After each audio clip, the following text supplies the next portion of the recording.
Okay, we're back. We have the IF can soldered in, hopefully correctly. And I'm plugging it in.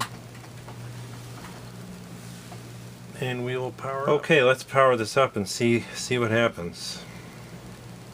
It's plugged in. Oh, there we go. Still a lot of hum. A lot of noise. So there's something else causing that.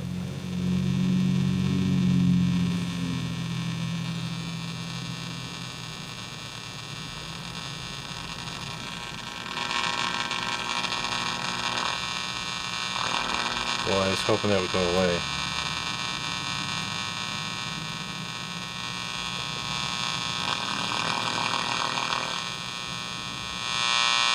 And it's still very loud in the middle. And I'd be willing to bet that has to do with alignment. Not even really getting the station. I'm going to flip this over so my antenna is up.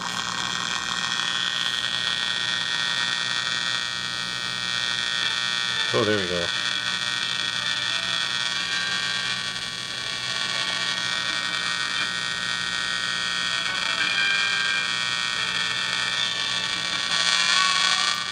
Still very loud hum, and the audio is not very loud. That's the actual radio audio, that is.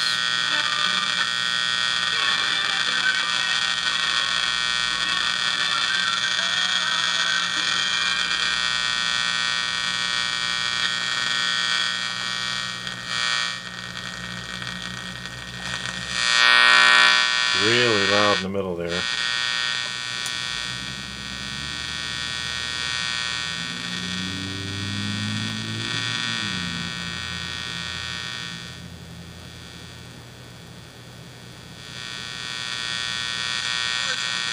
In the Senate, they got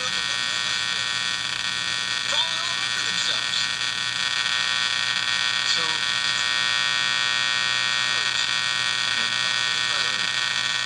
So, well, it's working, sort of. I think the next thing I'm going to do is get out the, I have a Sam's Photofact and I have a signal generator, and we'll see if we can align it. And actually, if the 455 megahertz IF is really off on it, I think that would really mess with the channels, pulling in any channels. Tom again, back sooner than I had planned. Check this out. as demolition begins, the victims, crews are now focusing on 100 J Street after finding 4 bodies. One thing I neglected to think about is with these old AM radios and the ferrite antenna, a lot has to do with where you aim the radio itself. Watch this.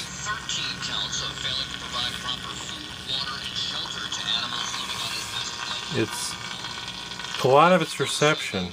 I had it in a bad position, but there's one other thing I did.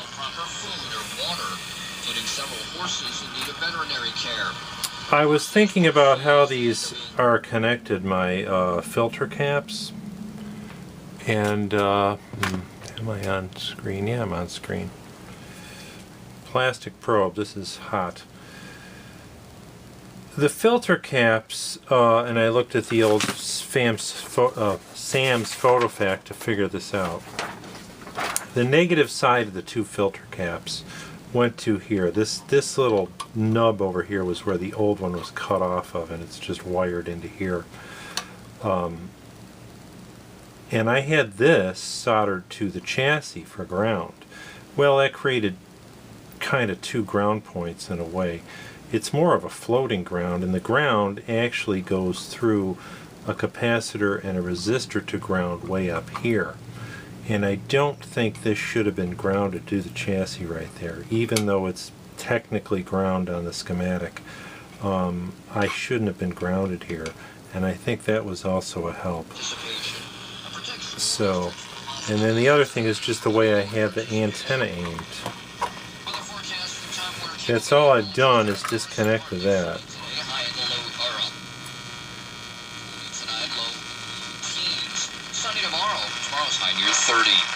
And it's got good output. wind chill of 14. Identity. And if I go down in the band to the other music station,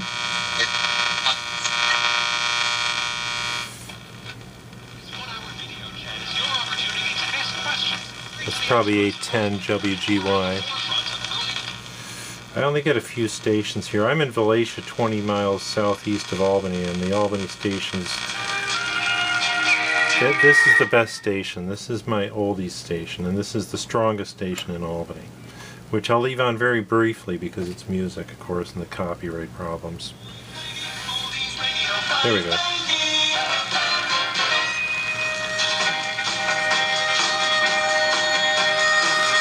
coming in real nice. Pretty loud.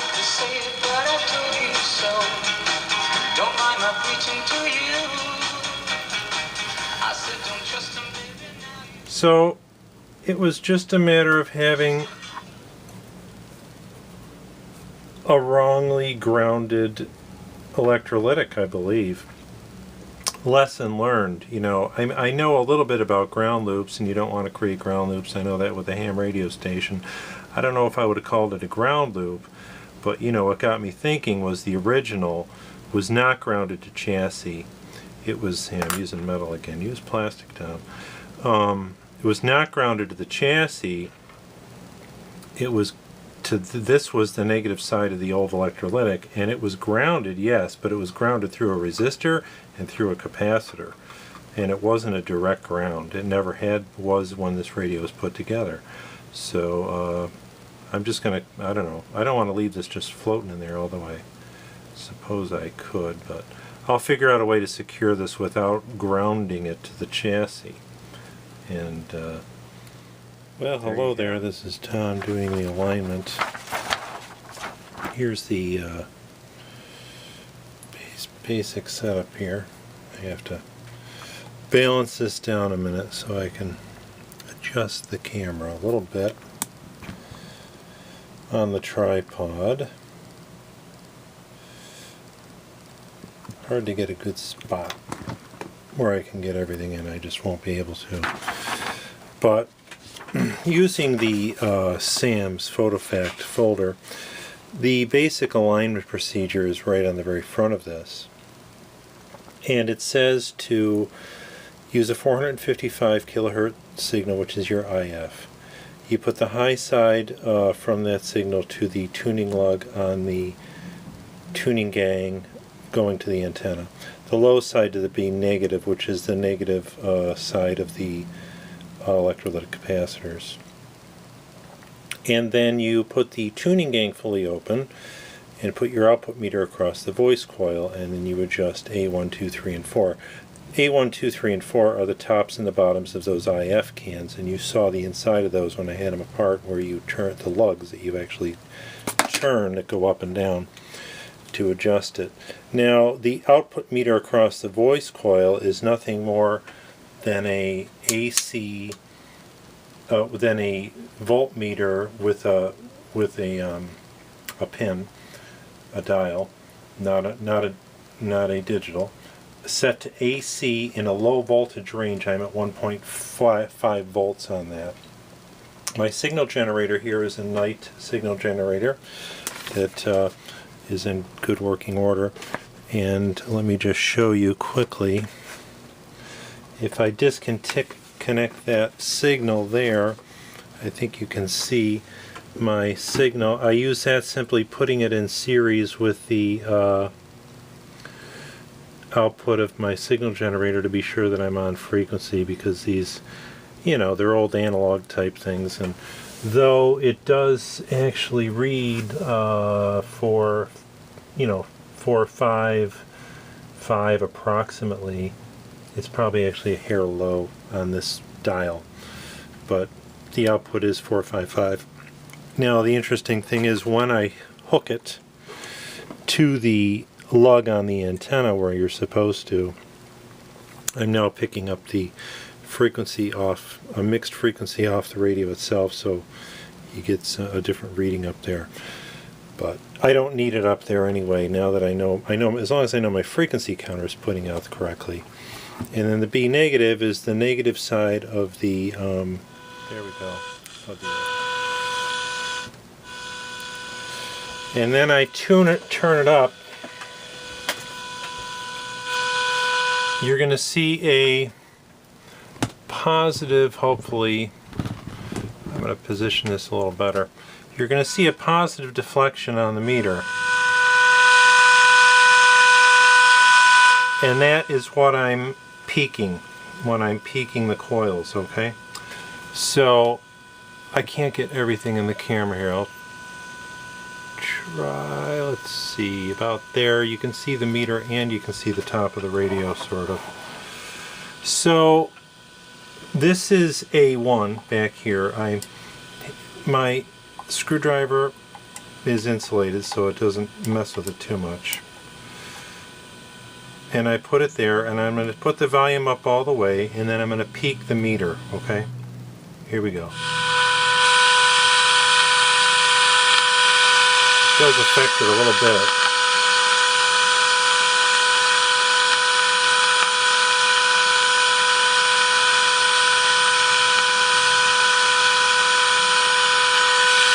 Actually, I need to peak the volume.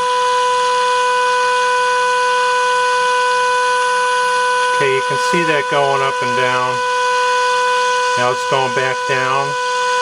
Now it's going up, down. Right about there.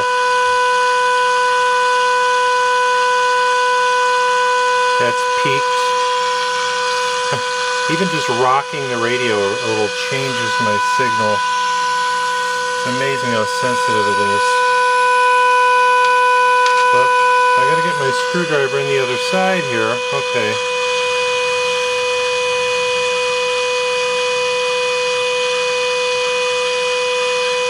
This top one doesn't have as much their impact. It is going down there. Now it's going up. Going up. Going up.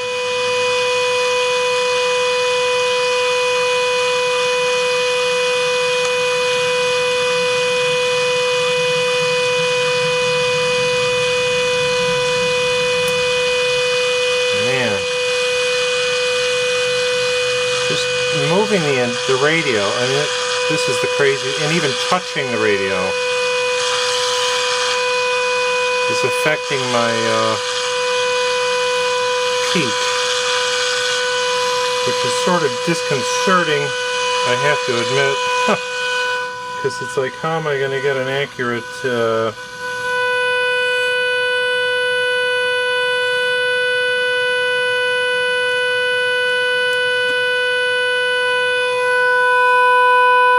there we go. Now I got a nice spot for that to be. I'm actually going to have to go up to the 5-volt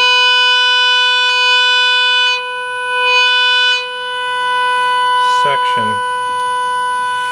And now, let me get my screwdriver situated before I turn that up. Holy cow, that's loud. Okay, here we go.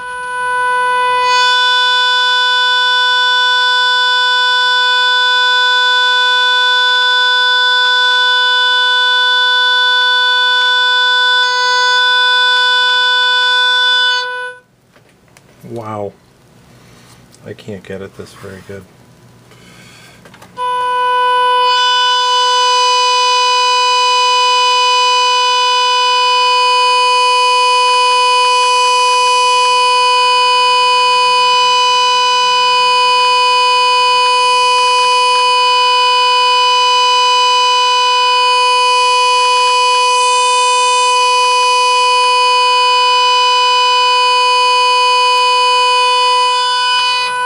That's peaked.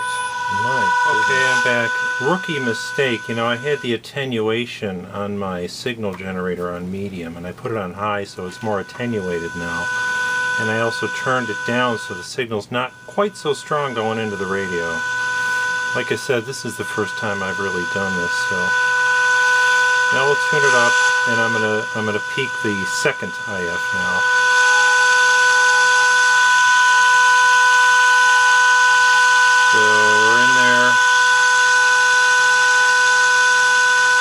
Meters going down. Meters going up.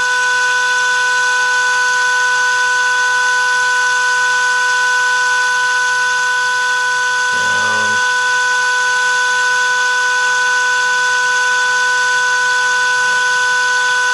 Okay. Then I'm going to do the top.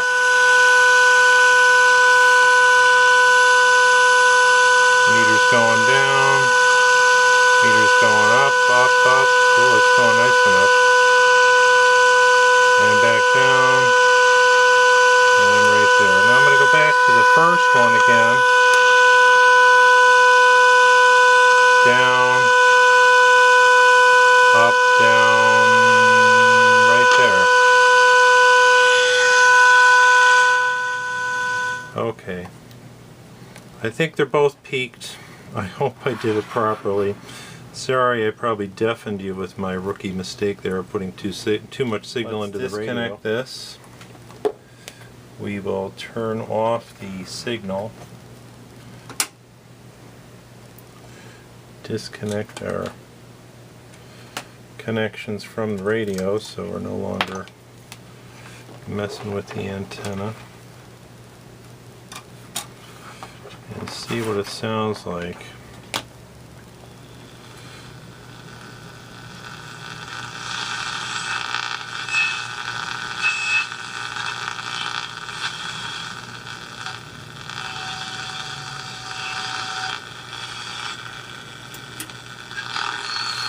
See how much money you could save for free. Call 1-800-616-5105. That's 1-800-616-5105.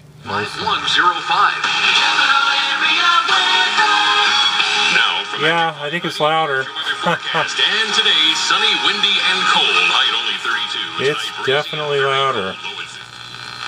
That's right, 15. High 34 Friday. The day that spring begins, mixed rain and snow showers, and the high at 38. Albany temperature right now is 29 degrees.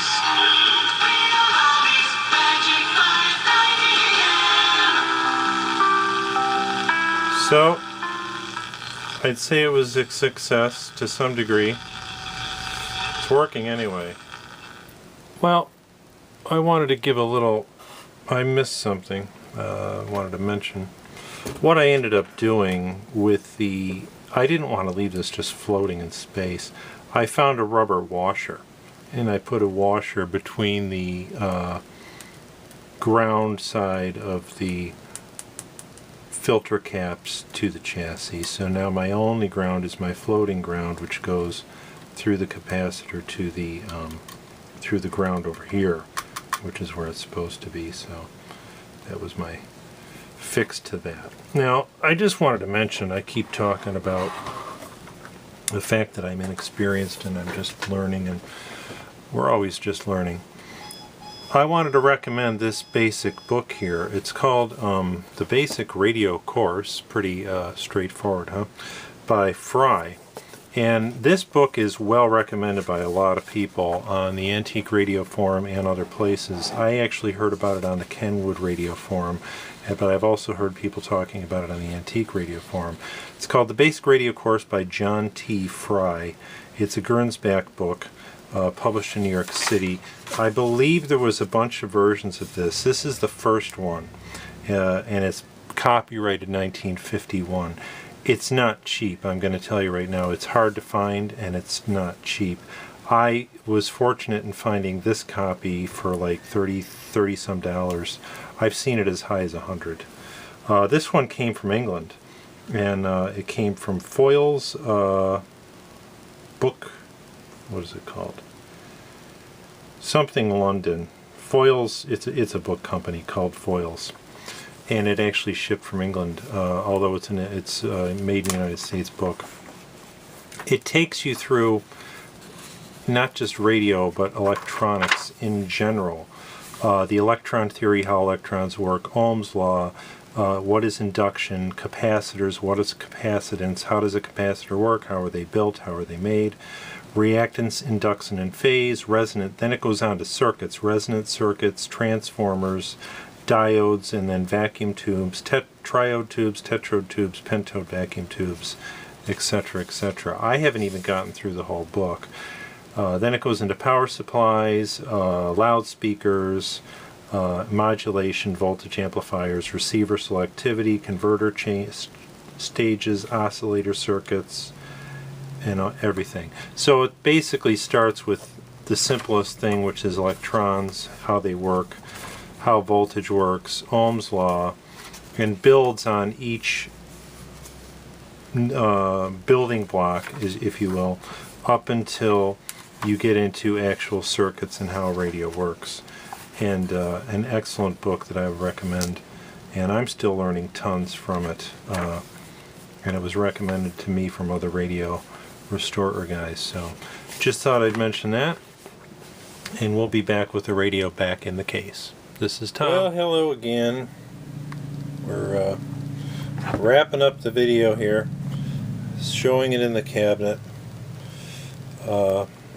As you can see, I'm missing one of the brights on the knobs. Ironically, there's one on the internet for sale that's missing the same bright. And here we go. Risk-free with free shipping. We'll even give you free batteries for life. So call now.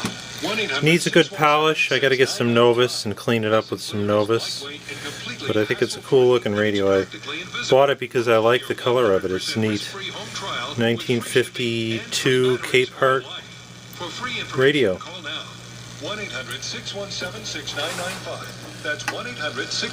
Thanks for watching. This is Tom.